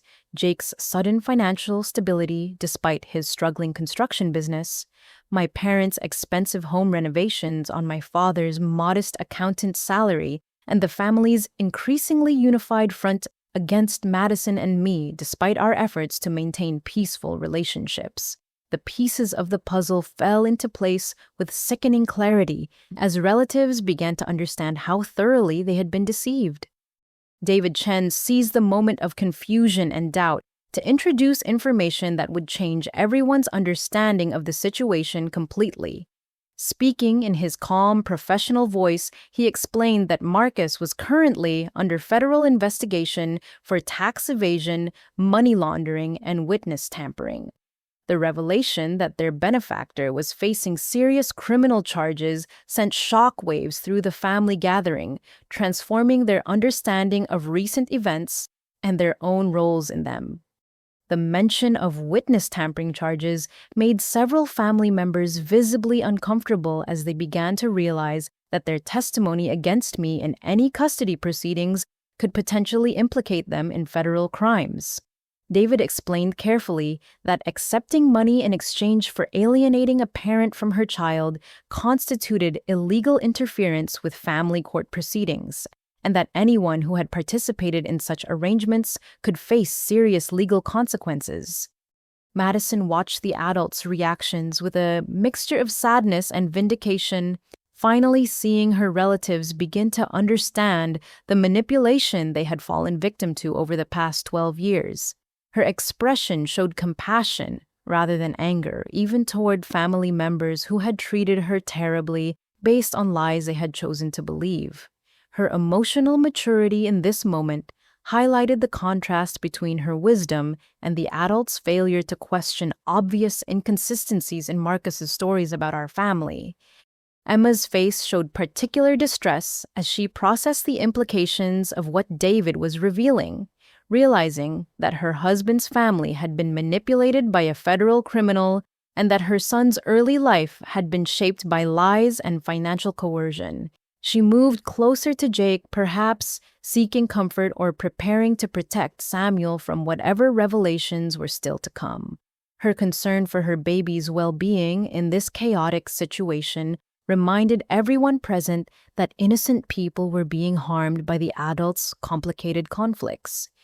The family members who had traveled from other states to attend Samuel's celebration looked completely bewildered by the turn of events, having expected a simple baby shower, but finding themselves witnesses to federal crimes and family destruction. Their presence as outsiders to our local conflicts gave them a different perspective on the situation, and their shocked reactions seemed to help our immediate relatives understand how abnormal and troubling their treatment of Madison and me had actually been. Marcus's desperation reached a peak as he realized that his carefully constructed lies were being exposed in front of all the witnesses he had cultivated to support his custody case. He began making increasingly erratic threats about what would happen to anyone who sided with me, revealing the kind of intimidation tactics he had probably been using behind the scenes for years. His true character was emerging under pressure, vindicating every concern I had raised about his fitness as a parent and his potential for emotional abuse. The moment when everything truly shifted came when Marcus screamed that he would destroy anyone who betrayed him, using language that made it clear his relationship with my family had never been about genuine care or concern, but rather about power and control. The threat was so explicit and so chilling that even my mother stepped back from him, finally seeing the man I had tried to warn them about 12 years earlier when I filed for divorce and requested protection from his abuse. FBI agent Rebecca Torres arrived with perfect timing, her unmarked sedan, pulling up to the curb just as Marcus's threats were escalating beyond what anyone could ignore or rationalize. Her appearance with 2 backup agents transformed what had been a family confrontation into an official law enforcement operation, lending immediate credibility to everything David Chen had been explaining about federal investigations and criminal charges. The sight of federal badges and official authority made it impossible for anyone present to dismiss our claims as family drama or personal vendettas. Agent Torres introduced herself professionally to the gathered family members, explaining that Marcus Thompson was under arrest for tax evasion, money laundering, and witness tampering in connection with a federal investigation that had been ongoing for 8 months. Her calm, authoritative manner provided a stark contrast to Marcus's increasingly frantic behavior, making it clear which person in this situation actually represented law and order versus chaos and criminality. The reading of Marcus's rights in front of 40 family members and friends created a surreal moment where everyone had to process the fact that someone they had trusted and supported was actually a federal criminal who had been using their relationships to further his illegal activities. The Miranda warning echoed across my parents' front yard, mixing strangely with the sounds of children playing in the distance and the decorations that still celebrated Samuel's arrival into what was supposed to be a loving, stable family environment. As handcuffs were placed on Marcus's wrists, he made one final desperate attempt to maintain control of the narrative by screaming that this was all my fault, that I had orchestrated his arrest out of spite and jealousy, and that the family should remember who had really been there for them over the years. His claims were so obviously self-serving and divorced from reality that they seemed to wake up relatives who had been mesmerized by his manipulation for over a decade. Agent Torres's explanation of the charges provided context that helped family members understand how they had become unwitting participants in Marcus's criminal activities. The witness tampering charges specifically related to his financial support of individuals who could potentially testify in custody proceedings, making it clear that his generosity toward Jake's family had been a calculated investment in his strategy to gain full custody of Madison through illegal means. The revelation that Marcus had been planning to flee the country with Madison once he gained custody sent shockwaves through relatives who had believed his story about wanting to provide our daughter with stability and proper family support. Agent Torres explained that federal investigators had uncovered evidence of offshore bank accounts, liquidated assets, and travel documents that suggested Marcus had never intended to remain in the United States long enough to face the consequences of his financial crimes. Uncle Robert was among the first family members to fully grasp the implications of what they were learning, asking Agent Torres directly whether their acceptance of Marcus's financial support could result in criminal charges against them. Her response that cooperation with the investigation and truthful testimony about the nature of their relationships with Marcus would be their best protection from prosecution sent visible relief through relatives who were beginning to understand their legal vulnerability. Jake's face showed a mixture of horror and embarrassment as he processed the fact that his family's financial stability over the past year had been funded by criminal activity and that his treatment of his sister had been influenced by a federal fugitive's manipulation. The baby furniture, medical bills, and home improvements that Marcus had generously provided were revealed to be tools in a criminal enterprise designed to corrupt witnesses and obstruct justice. Emma's reaction was particularly heartbreaking as she realized that her son's early weeks had been shaped by criminal activity and that the celebration happening around them had been orchestrated partly to create evidence for use in federal court proceedings. Her concern for Samuel's well-being in this environment of lies and manipulation was evident as she held him closer and looked around at family members she was no longer sure she could trust. Madison's documentation efforts were vindicated when Agent Torres revealed that her recordings and screenshots had provided crucial evidence for the federal investigation. The FBI had been monitoring Marcus's communications for months, and Madison's careful record-keeping had helped establish patterns of behavior that supported charges of systematic witness, tampering, and parental alienation for criminal purposes. The most shocking revelation came when Agent Torres explained that Marcus's construction business had been a front for money laundering operations involving drug trafficking and illegal gambling enterprises. The family members who had accepted his financial support had unknowingly become recipients of proceeds from serious criminal activities, adding another layer of legal complexity to their situation and personal guilt to their emotional processing. My mother's face showed complete devastation as she understood that her rejection of her own daughter and granddaughter had been orchestrated by a career criminal who had viewed their family relationships as assets to be purchased and manipulated for his own protection. The realization that 12 years of estrangement had been based entirely on lies, told by someone who was now being arrested as a federal fugitive, seemed almost too overwhelming for her to process. Patricia's collapse into one of the porch chairs seemed to represent the emotional breakdown of the entire family's constructed reality about Marcus, about me, and about the choices they had made regarding Madison and our place in their lives. The strong, controlling woman who had always managed family dynamics with confident authority suddenly looked fragile and lost, overwhelmed by the magnitude of her misjudgments and their consequences. Jake approached me hesitantly while Marcus was being loaded into the federal agent's car, his expression showing a mixture of shame, confusion, and something that might have been the beginning of understanding. He asked quietly whether I could ever forgive him for believing Marcus's lies and excluding Madison from Samuel's early life, his voice breaking as he acknowledged the pain his choices had caused. The sight of my brother holding his newborn son while asking for forgiveness from the sister he had rejected for over a decade represented everything complex and painful about family relationships that are damaged by outside manipulation. His question about forgiveness felt premature given the extent of the harm that had been done, but his willingness to ask it suggested that healing might be possible if we were all committed to rebuilding trust through honest action rather than just words. As Marcus's car disappeared down Maple Street, the family gathering that had been intended to celebrate new life was transformed into something entirely different.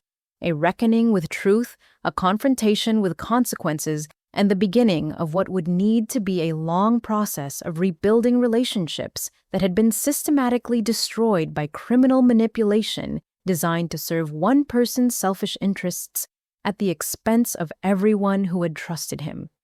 The departure of federal agents and their prisoner left an eerie silence hanging over the front yard where 40 people stood processing the most shocking revelations many of them had ever experienced. The decorative balloons still bobbed cheerfully in the October breeze, the catered food still waited on tables in the backyard, and baby Samuel still needed attention and care. But everything about the celebration had been fundamentally altered by the truth about Marcus Thompson's criminal activities and his systematic manipulation of our family relationships. My mother was the first to break the silence, her voice trembling as she stood up from the porch chair and walked toward Madison and me with tears streaming down her face. Patricia Thompson, who had always prided herself on strength and control, looked broken as she approached the daughter and granddaughter she had rejected for 12 years based on lies told by a man who was now in federal custody. Her apology came out in broken sentences, interrupted by sobs that seemed to release years of accumulated guilt and regret. Patricia's words were difficult to understand through her emotional breakdown, but the essence of her message was clear. She was devastated by her mistakes, horrified by the pain she had caused, and desperate for a chance to rebuild the relationships she had destroyed through her willingness to believe Marcus's lies rather than trust her own daughter. Her apology felt genuine but also overwhelming, carrying the weight of over a decade of missed birthdays, holidays, and ordinary moments that could never be recovered. Madison surprised everyone by stepping forward to embrace her grandmother, offering forgiveness with a generosity of spirit that seemed almost supernatural given the treatment she had endured from this woman who was supposed to love and protect her unconditionally. Her willingness to comfort Patricia while she broke down showed a level of emotional maturity that made the adult's failures even more stark by comparison. But it also offered hope that healing might be possible despite the magnitude of the damage that had been done. Jake approached us more cautiously, still holding Samuel, but clearly struggling with how to begin addressing 12 years of estrangement and hostility based on systematic lies he had believed without question. His apology was more hesitant than our mother's, perhaps, because he understood that his role as my younger brother should have included more loyalty and less willingness to accept negative narratives about my character and choices. The baby in his arms made his regret more poignant, representing the innocent family member who had nearly been denied the chance to know his aunt and cousin. Emma's reaction was particularly touching as she approached with obvious nervousness but genuine remorse for the role she had played in continuing Marcus's manipulation, even though she had entered the family situation years after the original conflicts began. She explained that she had only heard negative stories about Madison and me, and that she had trusted her husband's family to guide her decisions about relationships she didn't fully understand. Her honesty about her ignorance and her willingness to acknowledge her mistakes felt like a foundation for building a genuine relationship moving forward. Extended family members began approaching us individually, each carrying their own burden of guilt and their own version of the lies they had been told about our supposed problems and dangerous behavior. Aunt Helen revealed that Marcus had specifically warned her that I was struggling with addiction and that Madison was being raised in an unsafe environment, lies that had seemed credible when combined with my family's apparent certainty about my unfitness as a mother and family member. Uncle Robert's apology included an admission that he had been uncomfortable with some of Marcus's stories about us, but had deferred to my parents' judgment rather than questioning inconsistencies that he had noticed over the years. His honesty about his passive role in our exclusion felt important because it acknowledged that the manipulation had succeeded, partly because good people had chosen not to ask difficult questions or challenge narratives that didn't quite make sense. Cousin Rachel, who had maintained some social media connection with me over the years, revealed that she had often wondered about the disconnect between the Madison she observed through online posts and the troubled child Marcus had described to the family. She had noticed Madison's academic achievements, her involvement in school activities, and her obviously close relationship with me, all of which contradicted the stories about our dysfunctional family life that had justified our exclusion from family gatherings. The most heartbreaking apology came from my father, William, who had always been a quiet presence in family conflicts, but whose rejection had felt particularly painful because of our close relationship during my childhood. He explained that he had been overwhelmed by my mother's certainty about Marcus's character and my supposed problems, and that his natural tendency to avoid confrontation had led him to accept her decisions rather than forming his own judgments about complex family situations.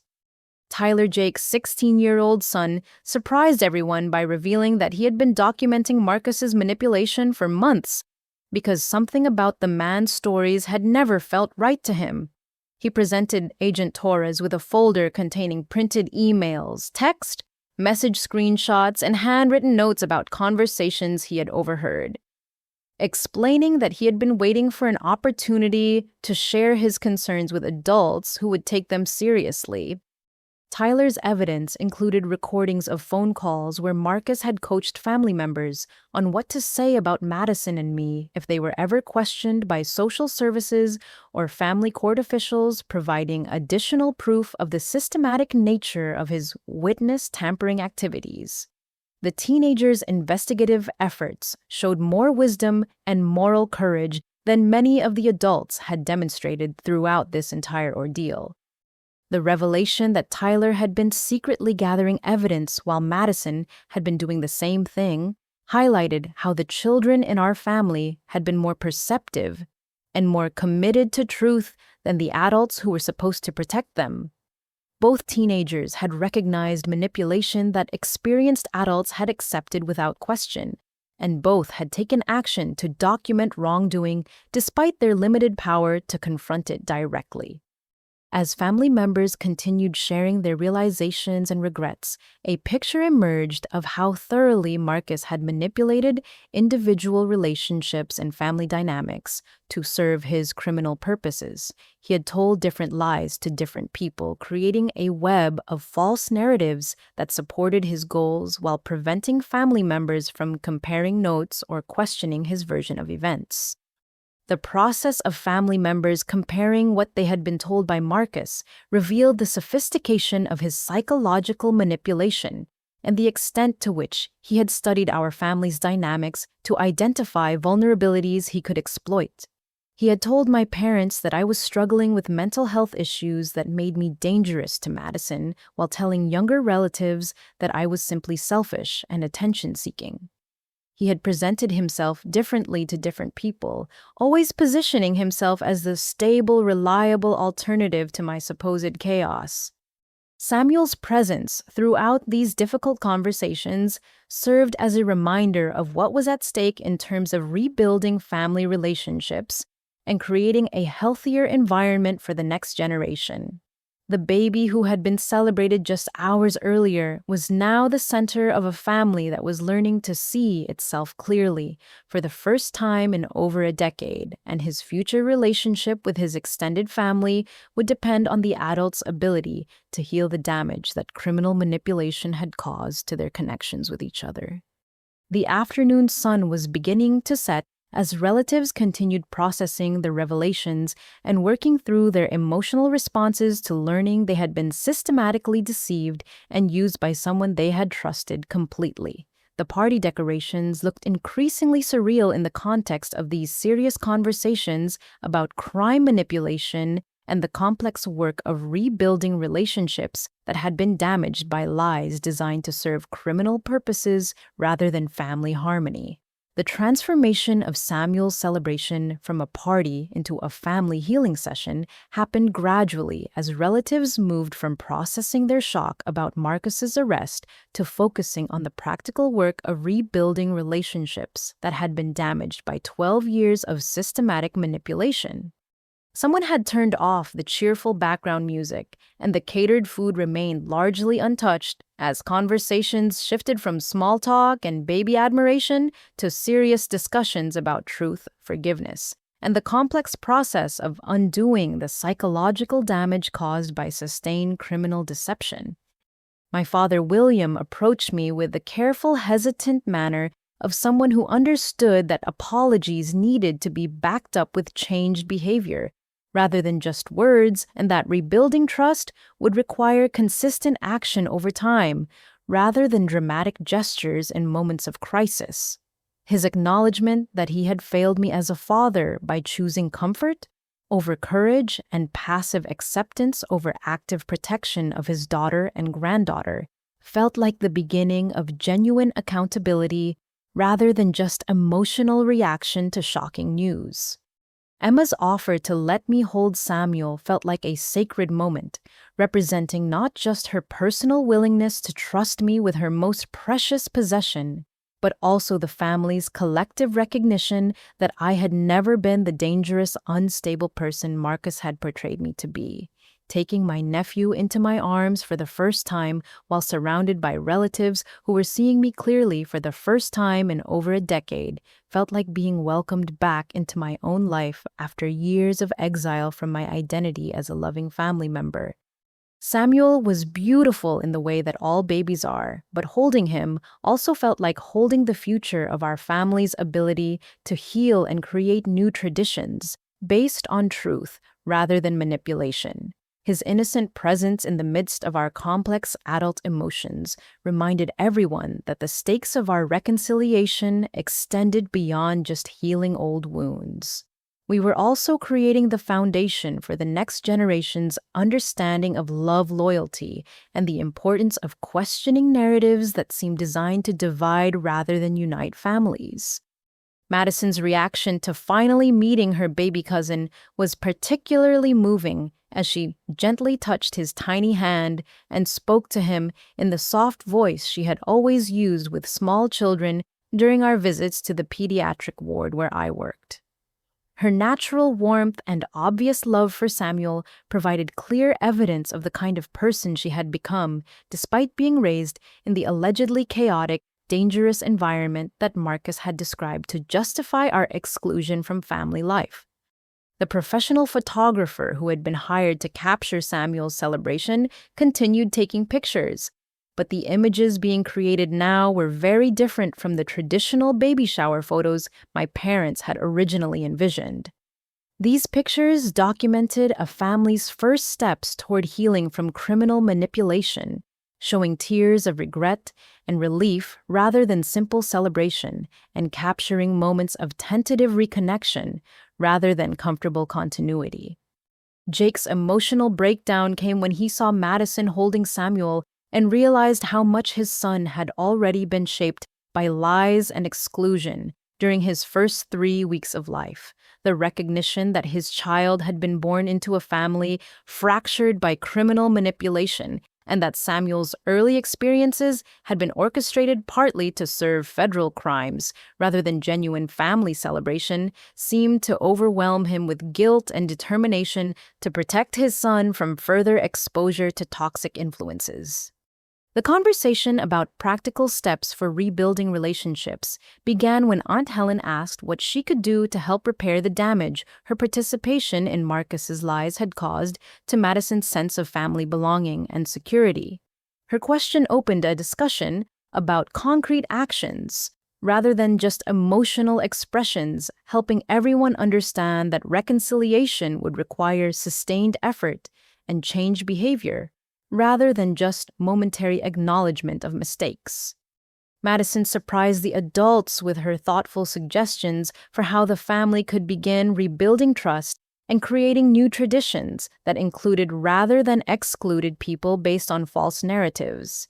She proposed regular family dinners where everyone could share what was happening in their lives, group activities that would help relatives get to know her as the person she actually was, rather than the troubled child they had imagined, and honest conversations about how to prevent future manipulation by people who might try to exploit family vulnerabilities. Patricia's request that Madison and I move back into our old rooms in the family home was well-intentioned but premature, reflecting her desire to immediately undo 12 years of separation through dramatic gestures, rather than the patient relationship building that would actually be necessary to heal such extensive damage. Madison's gentle response that we needed time to rebuild trust before making major changes showed wisdom beyond her years and helped establish realistic expectations for the pace of reconciliation. The discussion about how to handle upcoming holidays and family traditions revealed how much work would be necessary to integrate Madison and me back into a family culture that had developed for over a decade around our absence. Relatives had to consider not just inviting us to gatherings, but also adjusting their assumptions, conversations, and dynamics to accommodate people they had essentially forgotten how to include in their lives naturally and comfortably. Emma's suggestion that we start with smaller gatherings focused on Samuel's needs and development felt like a practical approach to rebuilding relationships around shared love for the newest family member, rather than trying to immediately resolve all the complex emotions and history surrounding the adult's conflicts. Using Samuel as a focal point for reconnection could help everyone practice being family again without the pressure of addressing every past hurt and misunderstanding all at once. The conversation about Marcus's continuing influence, even from federal custody, highlighted the ongoing nature of the challenges we would face in rebuilding our family relationships. His lies had shaped over a decade of family dynamics, and undoing that psychological programming would require consistent effort and vigilance against the tendency to fall back into old patterns of exclusion and judgment when conflicts or misunderstandings arose in the future. Tyler's offer to help Madison navigate the complex social dynamics of reconnecting with extended family members showed the positive leadership that young people could provide when adults were struggling with shame and uncertainty about how to repair relationships they had damaged. His willingness to serve as a bridge between Madison and relatives who wanted to rebuild connections but didn't know how to begin felt like a hopeful sign for the future of our family's ability to learn from this crisis. As the afternoon light began to fade, relatives started making tentative plans for future gatherings, with several people volunteering to host meals and activities designed to help everyone practice being an inclusive, honest family again. The scheduling discussions felt both hopeful and fragile, representing genuine intentions to change, while also acknowledging how much work would be required to develop new patterns of behavior and communication after years of practicing exclusion and accepting lies as truth. The cleanup of party decorations and leftover food became a collaborative activity that felt symbolic of the family's commitment to cleaning up the emotional mess that Marcus's manipulation had created in their relationships with each other. Working together to restore my parents' house to normal while planning for future gatherings that would include, rather than exclude family members, felt like the beginning of building something new rather than just returning to something old that had already been proven vulnerable to manipulation. The weeks following Marcus's arrest brought a series of revelations and legal developments that validated everything Madison and I had endured while providing the closure and protection we had desperately needed for over 12 years. The federal investigation expanded rapidly as authorities uncovered additional evidence of Marcus's criminal activities and identified other victims of his financial schemes, painting a picture of a career criminal who had used family relationships and community connections as tools for advancing his illegal enterprises rather than genuine sources of personal fulfillment. Marcus's decision to accept a plea agreement rather than face trial revealed the overwhelming strength of the evidence against him and his recognition that fighting the charges would only result in additional criminal exposure and a longer prison sentence. The plea negotiations provided federal prosecutors with information about his criminal associates and money laundering operations, but they also confirmed details about his systematic manipulation of family court proceedings that supported additional charges of obstruction of justice and witness tampering. The final sentencing hearing took place on a cold November morning in federal court, with Madison and me present as victims whose rights had been violated by Marcus's criminal activities. Seeing him in prison clothing looking smaller and more ordinary than the intimidating figure who had loomed over our lives for so long felt surreal but also liberating. The judge's decision to impose a 10-year prison sentence followed by supervised probation effectively eliminated any possibility that Marcus could interfere with our family relationships or threaten Madison's custody status during her remaining years as a minor. David Chen's presentation of evidence regarding the restitution we were owed revealed that Marcus had stolen substantially more money from me during our marriage than I had realized at the time.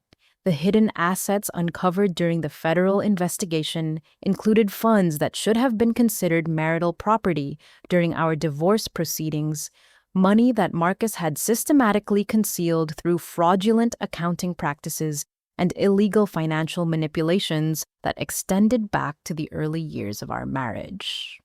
The restitution award was substantial enough to pay for Madison's college education at whatever institution she chose to attend, while also providing financial security that would allow me to reduce my work hours and spend more time focusing on family relationships that had been neglected during years of struggling to support us alone while dealing with constant threats and manipulation. The money represented more than just financial compensation. It was validation that the sacrifices and struggles we had endured were recognized by the legal system as genuine hardships caused by criminal activity. The family court proceedings that followed Marcus's criminal conviction were almost anticlimactic compared to the dramatic revelations that had preceded them, but they provided important legal protections for Madison's future safety and our family's stability. The judge's decision to award me full legal and physical custody of Madison with no visitation rights for Marcus due to his criminal conviction and history of domestic violence eliminated the source of ongoing legal threats that had hung over our lives for over a decade. Madison's testimony during the custody proceedings was powerful and articulate, demonstrating her maturity and clear understanding of the dynamics that had shaped her childhood, while also expressing her hopes for a future free from the anxiety and uncertainty that had characterized her relationship with her father.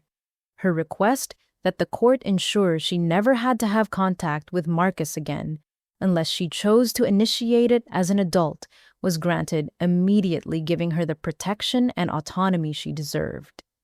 The emotional impact of finally having legal confirmation that Madison was safe from Marcus's manipulation and threats was overwhelming in ways I hadn't expected.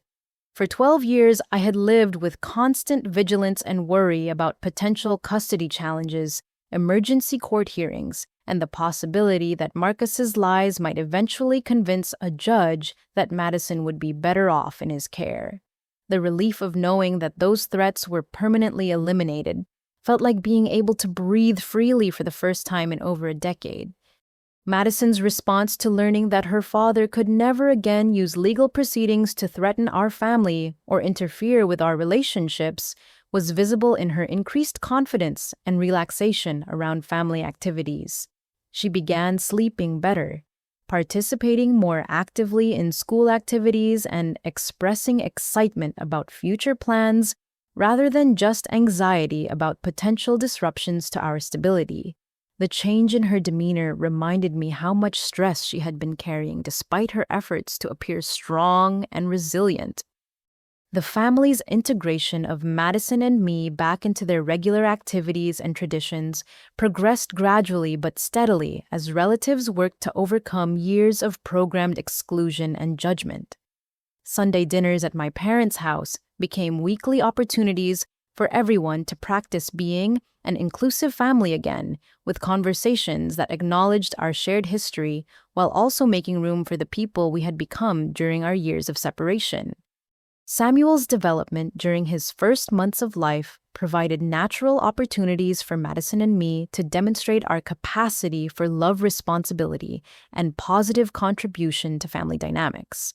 Watching Madison help feed her baby cousin, reading to him during family gatherings, and offering thoughtful suggestions for his care showed relatives the kind of person she had become, despite being raised in the allegedly chaotic environment Marcus had described to justify our exclusion. The professional counseling that several family members chose to pursue helped address the guilt and confusion they felt about their role in Marcus's manipulation, while also developing better communication skills and strategies for recognizing and resisting future attempts at psychological manipulation. The therapy sessions provided safe spaces for processing complex emotions about trust, loyalty, and the difficulty of rebuilding relationships after they have been damaged by systematic deception. Patricia's transformation from the cold, judgmental woman who had rejected her daughter and granddaughter into someone genuinely committed to rebuilding our relationships was perhaps the most remarkable aspect of our family's healing process. Her acknowledgement that she had chosen comfort over courage in accepting Marcus's lies and her sustained effort to demonstrate changed behavior rather than just offering apologies gave me hope that our mother-daughter relationship could eventually become healthier than it had been even before the divorce. Jake's growth as both a brother and a father was evident in his determination to ensure that Samuel grew up surrounded by truth rather than manipulation, and that his son would know his aunt and cousin as loving family members rather than as mysterious figures excluded for reasons he couldn't understand. His commitment to breaking the cycles of exclusion and judgment that had characterized our family dynamics felt like a gift to the next generation. The expansion of our family's understanding of what constituted normal, healthy relationships extended beyond just including Madison and me in gatherings, to questioning other assumptions and judgments they had accepted without sufficient examination.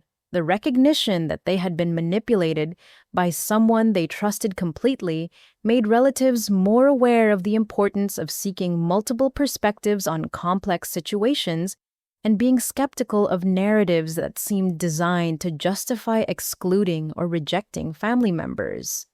Madison's decision to forgive relatives who had treated her badly while maintaining appropriate boundaries about rebuilding trust showed emotional wisdom that impressed the adults who were struggling with their own guilt and shame about their failures to protect her from Marcus's manipulation.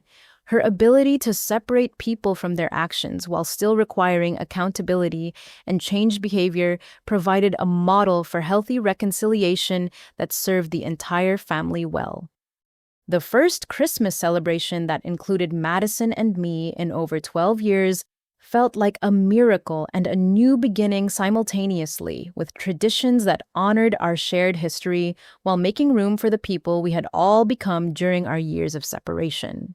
Samuel's presence as the newest family member, who would grow up knowing all of his relatives, created hope that the next generation would be characterized by inclusion and truth rather than exclusion and manipulation.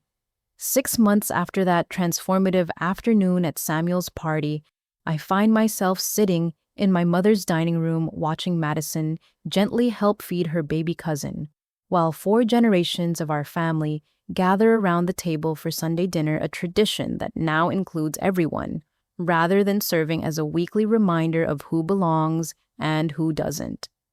The sight of my daughter naturally interacting with the relatives who had rejected her for most of her life fills me with gratitude for her courage in insisting that we fight for truth rather than accept lies, and for her wisdom in recognizing that sometimes the greatest gift you can give people is refusing to let them stay deceived. The dining room walls now display framed photos that include Madison prominently making up for 12 years of family pictures that documented her absence rather than celebrating her presence. Patricia has created what she calls a grandmother gallery, featuring Madison's school achievement soccer team pictures and milestone moments that she missed while choosing to believe lies over truth. The visual representation of Madison's rightful place in our family history feels healing for all of us, acknowledging both the time we lost and our commitment to never letting manipulation divide us again. Samuel, now 6 months old, has become the bridge between past and present as he reaches developmental milestones surrounded by relatives who understand how precious family connections are and how easily they can be threatened by people who prioritize their own interests over genuine love. Watching him laugh during Madison's silly songs and snuggle contentedly in my arms during family gatherings reminds everyone present that he will grow up knowing his aunt and cousin as constants in his life, rather than as mysterious figures excluded for reasons no one could adequately explain. The legal resolution of Marcus's case has brought closure that extends beyond just our immediate situation, as his cooperation with federal authorities has led to the prosecution of other criminals who used similar tactics to manipulate family relationships and community connections for illegal purposes. The broader impact of his arrest has protected other families from the kind of systematic manipulation we endured, giving meaning to our suffering, by ensuring it contributes to preventing similar harm to innocent people in the future. Madison's transformation from a teenager who had to secretly document her father's lies to protect herself into a confident young woman who advocates openly for truth and justice has been remarkable to witness. Her decision to start a peer support group at school for students dealing with family manipulation and divorce conflicts has helped other young people develop the skills and courage needed to protect themselves from adult dysfunction while maintaining hope for healthier relationships in the future. The college acceptance letters that have arrived over the past month represent opportunities that seemed impossible when Madison was living under the constant threat of custody battles and family rejection, but that now feel like natural next steps for someone whose intelligence and resilience have been nurtured rather than undermined by the adults in her life. The financial security provided by Marcus's restitution payments means she can choose her education based on her interests and goals rather than just affordability. Jake's development as both a father and a brother has shown the positive changes that are possible when people choose growth over comfort and truth over convenient narratives. His commitment to raising Samuel with awareness of family complexity while emphasizing love and inclusion has created hope that the next generation will be characterized by wisdom rather than repetition of previous generations' mistakes. His relationship with Madison has evolved from hostile rejection to genuine friendship based on mutual respect and shared commitment to protecting Samuel from manipulation. The extended family's gradual recognition that they had been used as weapons against innocent people has led to important conversations about personal responsibility, critical thinking, and the importance of questioning narratives that seem designed to justify cruel treatment of vulnerable family members.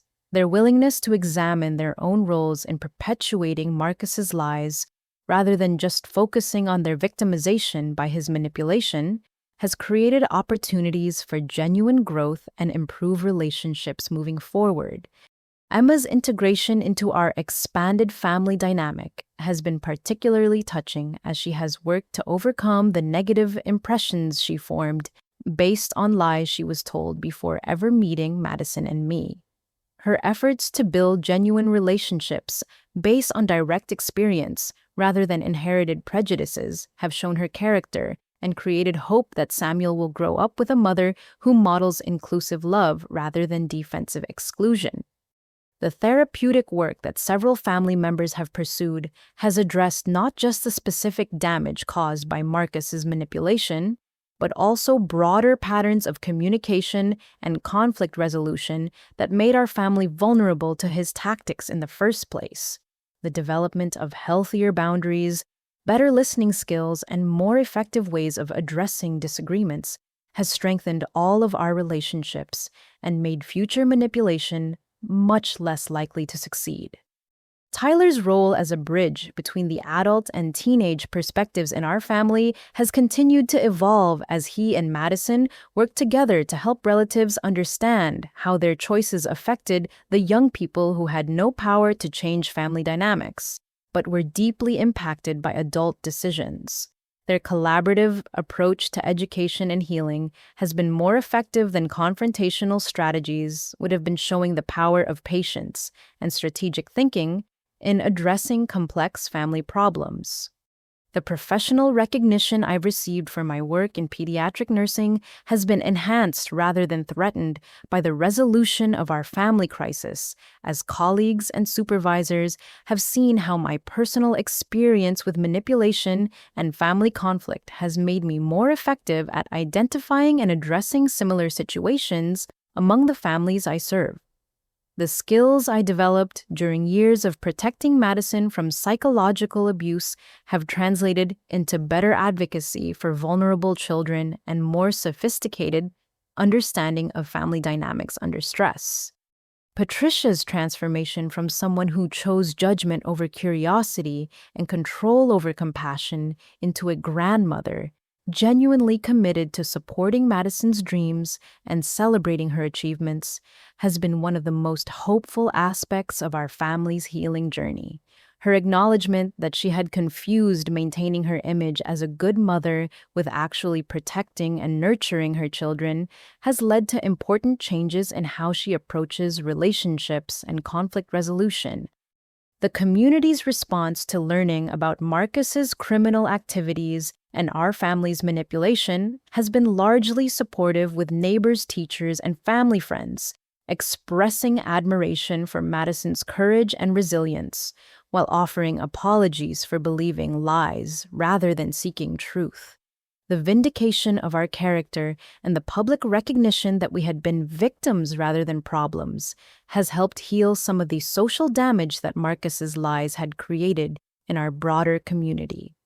As I watch Madison help Samuel take his first wobbly steps across the living room carpet, while relatives cheer and capture the moment on their phones, I'm struck by how this scene represents everything we fought for during those dark years of exclusion and manipulation.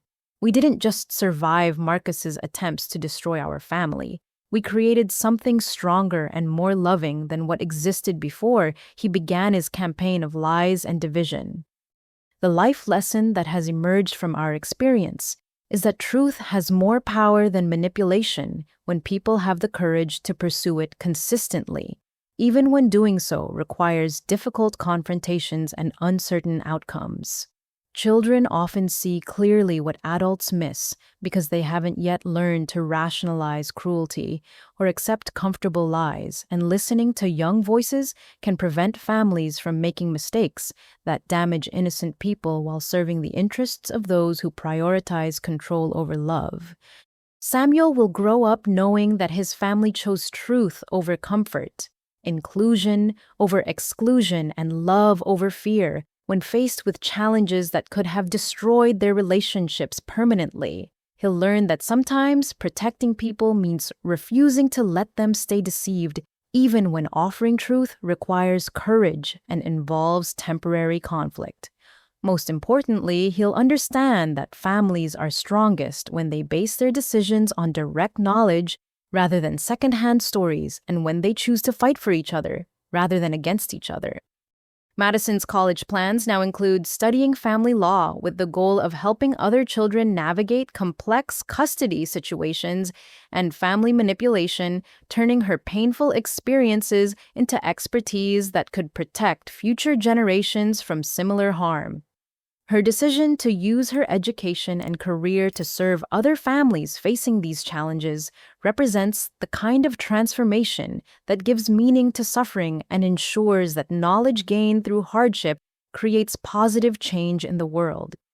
As we share dessert and Samuel babbles contentedly in his high chair surrounded by relatives who now understand the difference between choosing sides and choosing truth, I'm grateful for Madison's wisdom in insisting that we fight for our family rather than accept exclusion as permanent. Her courage to contact David Chen and demand justice taught all of us that love sometimes requires action rather than just hope, and that protecting relationships means confronting lies rather than avoiding conflict.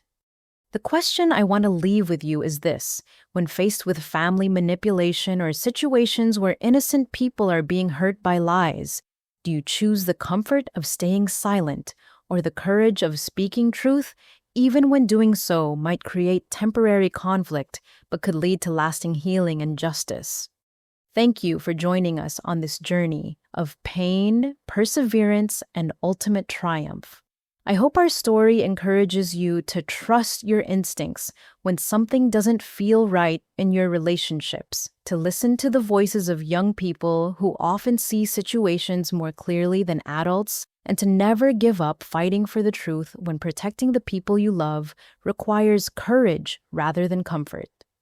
Remember that families are strongest when they choose inclusion over exclusion, truth over convenient lies, and love that acts rather than love that simply hopes for change without being willing to work for it. If this story resonated with you, please like this video to help others find encouragement when facing their own family challenges. Subscribe to hear more stories about ordinary people finding extraordinary strength in difficult situations. Share this with someone who might need to know they're not alone in dealing with manipulation and family conflict, and leave a comment telling us about a time when choosing truth over comfort led to positive changes in your relationships. Your support helps us continue sharing stories that remind us all that justice is possible, families can heal from serious damage, and love combined with courage can overcome even the most systematic attempts to destroy our connections with the people who matter most.